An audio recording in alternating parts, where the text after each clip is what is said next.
পাক বলেন আমি আল্লাহর বড় সুন্দর সুন্দর নাম আছে যে নামে পারো ডাকো। ওইটা নাই ঠিক আছে, কিন্তু বাকি এই ৩-৪ বারের উনি এখন বিশ্বের মডলদের কাছে শুনছে, বিভিন্ন জায়গায় শোনাতে চায় যে আমরা নির্বাচিত ছিলাম, আমাদের নির্বাসন দেওয়া হয়েছে। চোখ যখন একটু খুলে দিত দেখতাম এখানে লিখাই যে এত বড় বড় নামগুলো দিয়ে দেওয়ালের সাথে খসিয়ে খসিয়ে মোবাইল নাম্বারটা লিখেছে, আর নিচে ভাঙা ভাঙা অক্ষরে লিখেছে ভাই যদি বাইরে কেউ যেতে পারে এনে নাম্বারটা জানাবেন যে আমি বেঁচে আছি।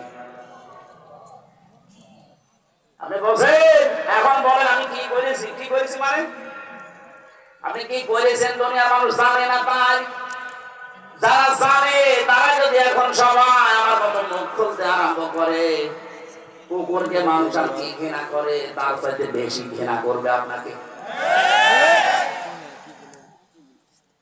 মুফতি ফখরুল ভাই আমাকে বলছিল যে হামজা আপনার সাথে কি করে আমি জানি না, আমরা ন্যায় বিচার কায়েম করছি।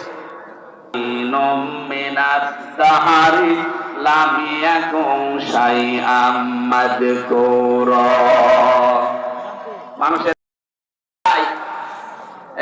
এটা তো দুইটা কারিকাটা বলবে তখন গায়ে লাগবে আপনার, আমিও তো হজ করেছি টাকা খরচ করি, এমন কাজ করেন না আমার হাসি আপা যেন আমার আবার বদনাম হয়। সিম্পেথি আপনি পাবেন না, কারণ আল্লাহর উপরে আল্লাহ নিজে আপনার উপরে মামলা দেবে কিয়ামতে।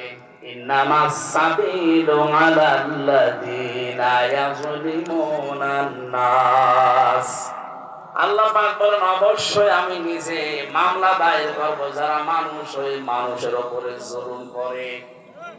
15.5 বছরের যে জুলুম আমার, অথচ আমি কাটিয়ে আসলাম 3টা বছর।